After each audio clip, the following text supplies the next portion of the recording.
안녕하세요. 매일TV 시청자 여러분. 새해 복들 많이 받으셨죠? 벌써 2022년도도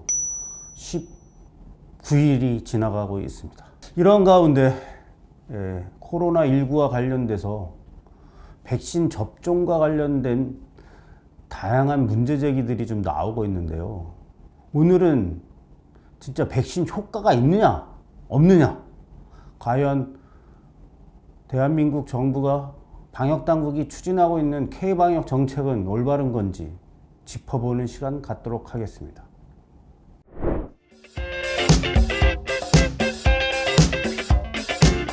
코로나 발생한 지 벌써 한 2년이 지나가고 있죠. 이런 가운데 1월 17일 기준으로 신규 확진자가 3,859명 하루 동안 발생했습니다. 물론 지금까지의 누적 사망자도 6,330명에 다루고 있습니다. 좀처럼 확진자가 줄지 않고 있는데요. 우리의 18세 이상 국민의 접종자 완료 비율 94.9%에 달합니다. 2차까지 맞은 사람에 한해서도. 근데도 자꾸 확진자가 최근 주간 단위 일평균 한 3,600명대가 계속해서 발생하고 있습니다. 최근 들어갖고 50세 이상 사망자의 비율이 97.66%입니다. 그러니까 대부분 50세 이상 확진자 중에 사망자가 나오고 있는 거죠. 반면에 20세 이하는 지금까지 누적으로 3명인가 그렇습니다. 그러니까 퍼센티지로 따지면 그냥 0%에 가까운 거죠, 사실상. 그럼에도 불구하고 지금의 K방역 질병관리청은 18세 이하도 계속 맞추어야 된다. 미접종자들이 확진을 더 시키고 있다. 이러한 논리로 18세 이하의 청소년, 유아에게도 맞추려고 끊임없이 추진을 하고 있습니다. 이거에 과연 옳은가? 이거 다시 한번 짚어봐야 되는 대목입니다. 또 한편으로는 백신이 진짜 효과가 있느냐. 그리고 예전에는 백신 접종률이 한 전 국민의 70% 정도 되면 집단 면역에 달할 수 있다. 이렇게 선전선동을 해서 국민들이 그 두려움을 무릅쓰고 백신을 좀 맞았던 거 아닙니까? 그래도 백신을 맞음에도 불구하고 최근 확진자하고 사망자가 늘어나고 있다는 통계가 나와서 충격을 주고 있는데, 그걸 한번 살펴보도록 하겠습니다. 국회 그 최춘식 의원이 있습니다. 최춘식 의원. 이분이 작년 10월 둘째 주부터 12월 첫째 주까지, 그러니까 8주간의 백신 접종자와 미접종자에 대한 통계를 가지고 분석을 한 자료를 발표한 적이 있습니다.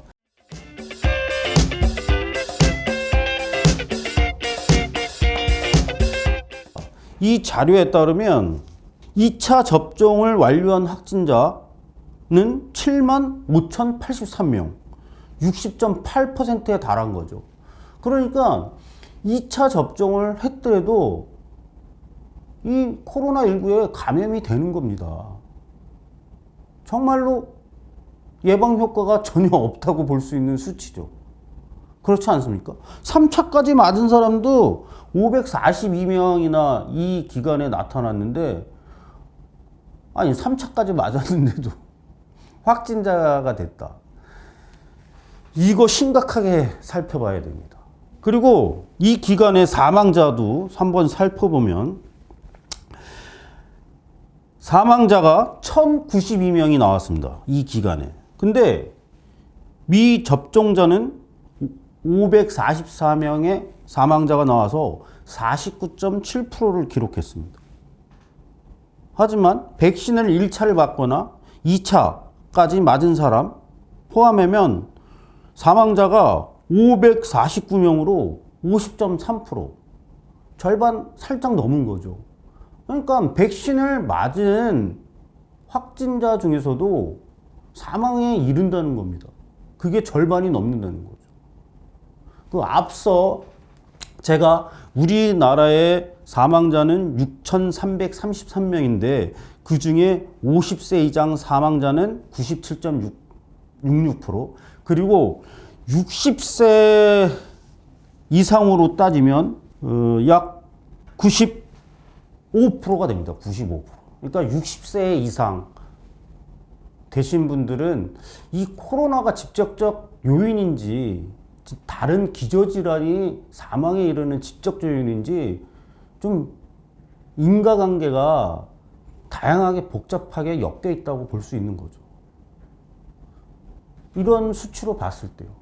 이와 관련해서 미국에 저명한 학자가 있는데 그 심장내과 전문의이고 그리고 그 코비드 19 외래 환자 치료에 대한 최초의 논문을 쓴 그리고 제1 저자인 피터 맥컬러 박사라는 분이 있습니다.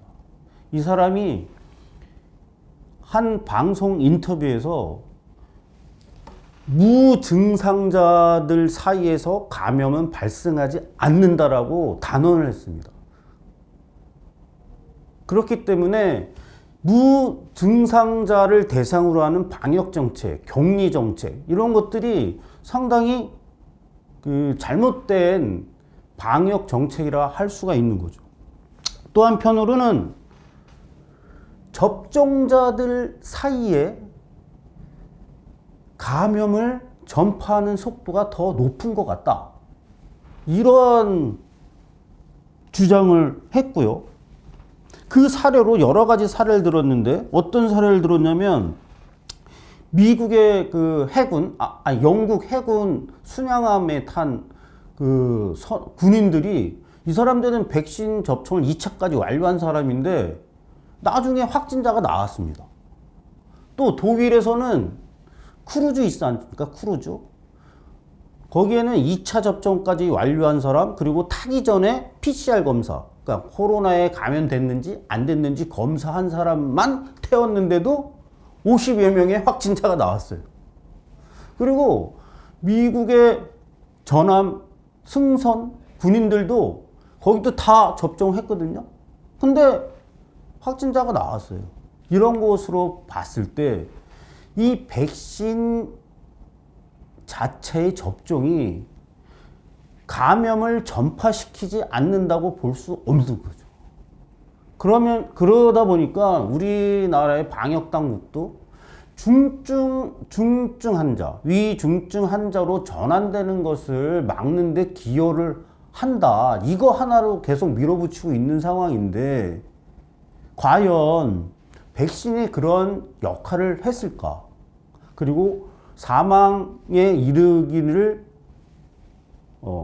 둔화시킨 거나 전화시키지 않는 그런 이득이 있다라고 설파를 했는데 앞서의 그 최춘식 의원의 자료에 따르면 2차 접종을 한 사람 중에 사망자가 50%가 넘는데 이게 과연 K 방역 당국이 말하는 대로 백신에 효과가 있다고 할 수 있는지 참으로 진짜 냉철한 머리로 좀 다시 검토해 봐야 되지 않을까요?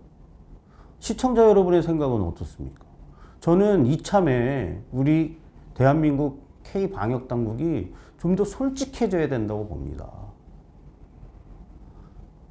앞서 백신 수급에 있어서 문제를 일으켰다고 비난을 받기도 했지만 이제는 백신 수급에 대한 문제는 사라졌고 백신 접종률도 18세 이상이 2차 접종을 94.9%까지 했는데 이제 3차를 맞지 않는 사람, 2차를 맞고 3차를 맞지 않은 사람은 6개월이 경과되면 뭐 식당에도 못 간다. 최근에 마트도 못 가고 백화점도 못 간다. 네? 영화관 뭐 이런 건 할 거 없고 그러다가 소송을 했죠. 개인의 자유를 너무 과도하게 제한하는 거 아니냐. 그래서 일부 소송을 해서 일부 방역 패스가 좌절됐지만 이거는 과도한 개인의 자유를 억제하는 것으로 볼 수 있습니다. 미국에서도 그런 사례가 있었는데요. 왜냐하면 바이든 대통령이 100인 이상의 기업체, 여기에 종사자들은 무조건 백신을 맞아야 된다. 이런 의무 백신 접종을 했는데 대법원에서 그건 말이 안 된다. 자유를 제한하는 거다.